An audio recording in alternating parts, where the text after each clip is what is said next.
देख रहे हैं दैनिक सवेरा और मैं हूं आपके साथ सुनील शर्मा। और इस वक्त हम रामगढ़ तहसील में बाहर हैं, जहां रामगढ़ क्षेत्र के सभी लोग इकट्ठे होकर आज उन्होंने कैंडल मार्च निकाला है।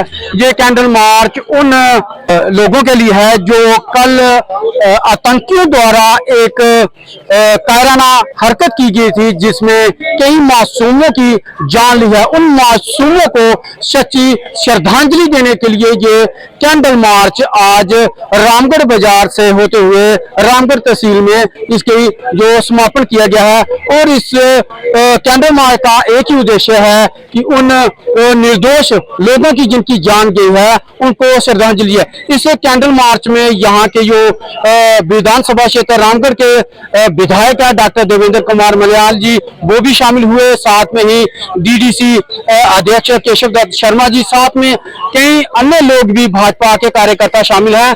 आइए अब हम बात करते हैं यहाँ के जो विधायक हैं डॉक्टर देवेंद्र कुमार मल्याल से, उनका इस पर क्या कहना है। अभी हमारे साथ विधायक डॉक्टर देवेंद्र कुमार मल्याल जी है। ये सर क्या कहेंगे, कल जो आतंकियों द्वारा कायराना हरकत की गई है, मासूम लोगों को मारा गया है, इस पर आप क्या कहेंगे।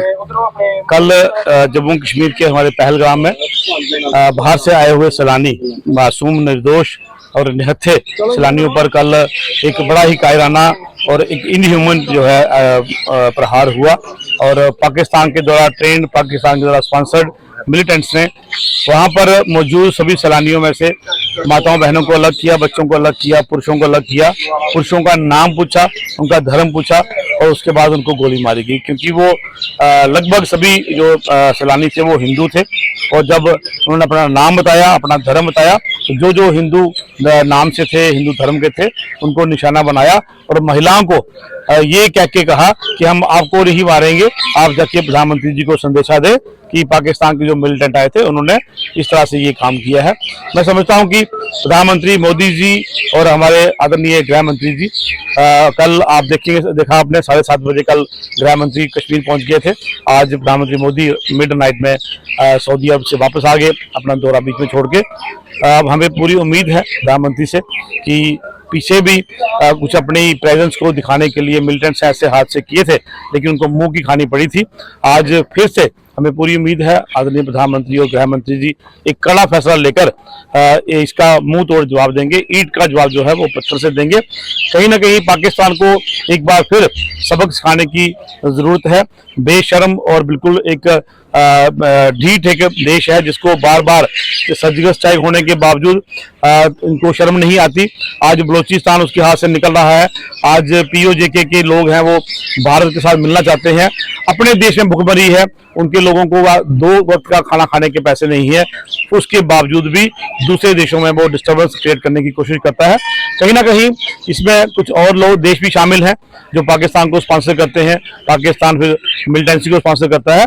भारत को कमजोर करने की कोशिश की जाती है, लेकिन मैं आपके माध्यम से उन ऐसे लोगों को, पाकिस्तान को हम ये जतलाना चाहते हैं, उनको ये बताना चाहते हैं, भारत आपके आगे कभी झुकेगा नहीं। भारत जो है एक मिशन लेके चला है, भारत के प्रधानमंत्री एक मिशन लेके चले हैं कि वो 2047 में विकसित भारत बनाएंगे।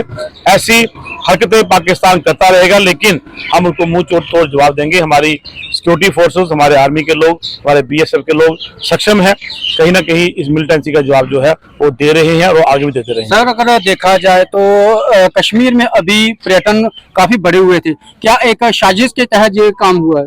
देखिए, लगभग पिछले 5 साल से 2 करोड़ से 2.5 करोड़ तक का जो पर्यटक यहाँ आते थे।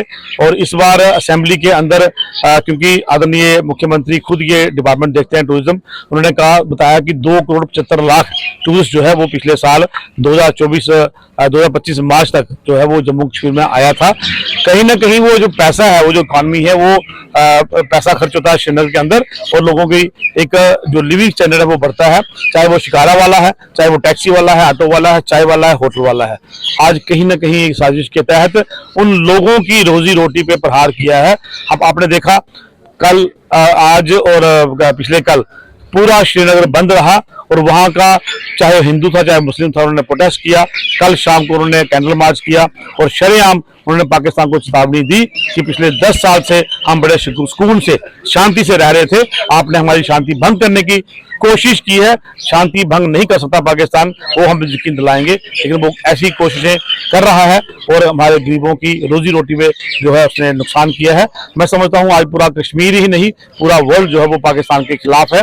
कहीं ना कहीं पाकिस्तान को सबक सिखाने की जरूरत है और ये सबक जो है वो आदरणीय प्रधानमंत्री मोदी जी और आदरणीय गृह मंत्री हमारे अमित शाह जी जरूर सिखाएंगे। ये थे हमारे साथ विधानसभा क्षेत्र के रामगढ़ के विधायक डॉक्टर देवेंद्र कुमार मनियाल जी, जिन्होंने कहा कि बहुत ही जल्द जिन्होंने ये काराना हरकत की है, जिन आतंकियों ने की है, उन पर बड़ी कार्रवाई होगी।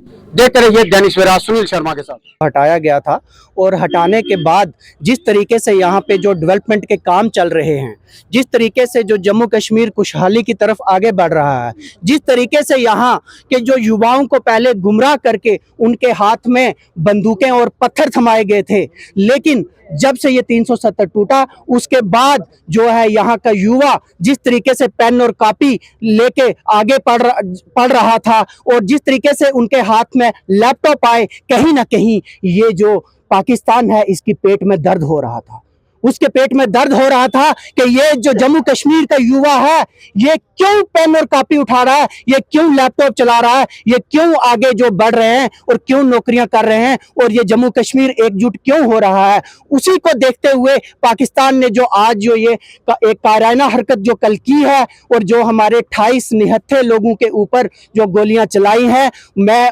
उसको बड़े कड़े शब्दों में उसकी निंदा करता हूं और ये हमें विश्वास है मोदी जी की सरकार पे कि आने वाले एक हफ्ते के अंदर कुछ ना कुछ बड़ा होगा और पाकिस्तान दोबारा ये हरकत करने के लिए कभी वापस नहीं उठेगा। निहत्थे लोगों के ऊपर फायरिंग की गई, जो टूरिस्ट वहां पर आए थे।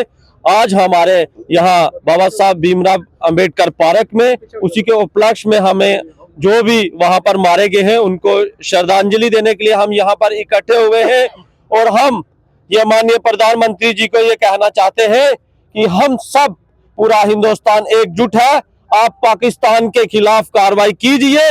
जिस तरह से अभी हमें वो पुलवामा अटैक नहीं भूला था, अभी हमें रियासी का अटैक नहीं भूला था, अभी ये जो पहलगाम में अटैक हुआ है, निहत्थे लोगों के ऊपर फायरिंग की गई और उनको मारा गया, हम इसकी कड़ी निंदा करते हैं और हम प्रधानमंत्री जी पूरा हिंदुस्तान पूरा जम्मू कश्मीर आपके साथ है और जम्मू कश्मीर का बच्चा बच्चा जो है ये जो शहादत है इसको कभी नहीं भूलेगा और हमारे समाज के जितने भी लोग हैं, जितनी भी संस्थाएं हैं, वो आपके साथ हैं। हम इस चीज की कड़ी निंदा करते हैं और जम्मू कश्मीर ये चीज कब तक सहेगा। जिस तरह से आपने आए दिन कोई ना कोई यहाँ पर मिलिटेंटों के द्वारा, पाकिस्तान के द्वारा कायराना हरकत की जाती है, पाकिस्तान को मुंह तोड़ जवाब दिया जाए ताकि वो वापिस जो है अटैक करने की सोचे। अम्बेडकर कमेटी रजौरी, आल गुरु रविदास सभा रजौरी की तरफ से हमने सुबह ही बंद की कॉल की थी और बंद का समर्थन किया था और ये प्रोग्राम कैंडल लाइट जो श्रद्धांजलि दी गई ये उन शहीदों के लिए है जो आए तो यहाँ खुशियां मनाने के लिए थे, आए यहाँ पर अपनी फैमिली के साथ घूमने के लिए आए थे, लेकिन पाकिस्तान की कायराना हरकत से और उनकी साजिशों से इन मासूम लोगों पर हमला किया गया, जो कि एक बहुत ही गलत और कायराना किस्म की हरकत थी जो पाकिस्तान की तरफ से पहले भी होती आई है और बार बार होती रहती है। हम देश के साथ खड़े हैं, हम उनके दुख के साथ खड़े हैं। पूरा JNK, पूरा भारत, पूरा विश्व, आज पूरे विश्व से मैसेज आ रहे हैं कि पाकिस्तान को मुंह तोड़ जवाब दिया जाए और मैं प्रधानमंत्री नरेंद्र मोदी जी से और यहाँ के LG से अपील करूंगा कि उनको मुंह तोड़ जल्द से जल्द जवाब दें ताकि जो रोष है पब्लिक में, जो ये शहादत हुई है, इसका बदला लिया जाए और पाकिस्तान पे कड़ी से कड़ी कार्रवाई की जाए। जिस तरह से पहलगाम का आतंकी हमला, जिसमें अभी तक ये इतलात है कि 28 बेगुनाह लोगों को शहीद कर दिया गया, आतंकी हमला वहां पे हुआ। सबसे पहले ये हमारा मानना है ये सिर्फ पहलगाम हमला नहीं है, ये भारत के ऊपर हमला है। आतंकवादियों ने निहत्थे लोगों को शहीद कर दिया गया, दहशत फैलाने का काम किया है। हम कड़े अल्फाज में उसकी मजम्मत करते हैं। आज जिला कांग्रेस कमेटी किश्तवाड़ की तरफ से शहीदों की याद में उनको श्रद्धांजलि अर्पित करने के लिए एक कैंडल लाइट मार्च किया गया और आतंकवाद के खिलाफ खड़े होने का भी हमने अज़म यहाँ पे दोहराया है। देश में लगातार ये जो आतंकी हमले हो रहे हैं, चाहे अभी अभी आपने देखा होगा बिलावर का सानिया हुआ जहां 3 सिविलियन मारे गए, उससे पहले रियासी का आतंकी हमला हुआ था जहां बस पे हमलावरों ने हमला करके 10 लोगों को शहीद कर दिया गया था। फिर कोतवाड़ा में हमला हुआ जहां 2 लोगों को शहीद कर दिया गया और होते होते आज पहलगाम का वाक़ा है जिसमें 28 लोग अभी तक शहीद हो चुके हैं। लगातार सिविलियन जो मरते आ रहे हैं, हमें दुख भी है और तशवीश भी है कि इतनी ज्यादा इन्फिल्ट्रेशन ये कहां से हुई है और आतंकी कैसे सॉफ्ट टारगेट लोगों को कर रहे हैं और उनको शहीद करते जा रहे हैं। लगातार सरकार के ऊपर जिम्मेदारी बनती है वो जानो माल की, लोगों के जान की, माल की तहफ़्फ़ुज़ को यकीनी बनाए और जिम्मेदारी ले कि इन आतंकी हमलों के पीछे कौन लोग मुलव्विस है, उनको अपने कैफरे किरदार तक पहुंचाना जाना चाहिए। कांग्रेस पार्टी का जहां तक ताल्लुक है, हम मरकज की हुकूमत के साथ खड़े हैं, लेकिन हुकूमत ही कहीं ना कहीं हमें नजर आ रहा है कि वो आतंकवाद के सामने घुटने टेक चुकी है। आज आतंकवादी जिसे चाहे जहां चाहे गोलियों का निशाना बना सकते हैं। आज जिस तरह से नरेंद्र मोदी जी या मरकजी सरकार, हम इस मुद्दे के ऊपर राजनीति नहीं करना चाहते हैं, लेकिन जब यहाँ की सरकार होती थी 2014 से पहले, वो सवाल ये पूछते थे, आज वही सवाल हम इनसे भी पूछना चाहते हैं। बॉर्डर की सिक्योरिटी किसके हाथ में है? बॉर्डर को सुरक्षित बनाना किसके हाथ में है? इंटेलिजेंस किसके हाथ में? जम्मू कश्मीर की पुलिस किसके कंट्रोल में है? ये लगातार इंटेलिजेंस फेलियर हो रहा है। लगातार बाटों की सुरक्षा जिस हिसाब से होनी चाहिए वो प्रोटेक्शन नहीं हो रही है। आसानी से लोग इन्फिल्ट्रेट करके यहाँ मौत का तांडव खेलते जा रहे हैं। हम चाहते हैं आतंकवाद के खिलाफ कड़ी से कड़ी कार्रवाई होनी चाहिए।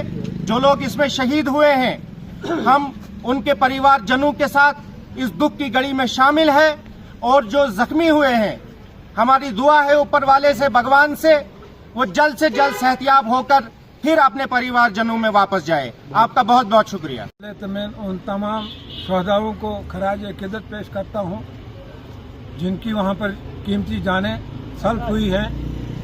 ये आतंकी हमला जो कुछ भी हुआ, ये न सिर्फ उन सयाहों पे हमला है, ये हमारे जम्मू कश्मीर रियासत पे हमला है और उसके बाद हमारे मुल्क पे भी हमला है।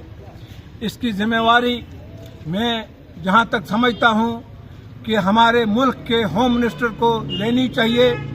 उनका ये फर्ज बनता है। इस वक्त मैं डिमांड करता हूँ कि उनको उस अपने मनसब से मुस्तफ़ा होना चाहिए था।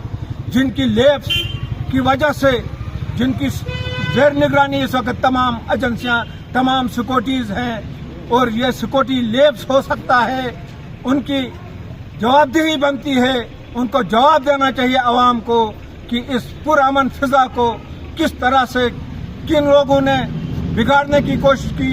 यह हमारे कश्मीर की मायशत को तोड़ने की एक साजिश भी हो सकती है।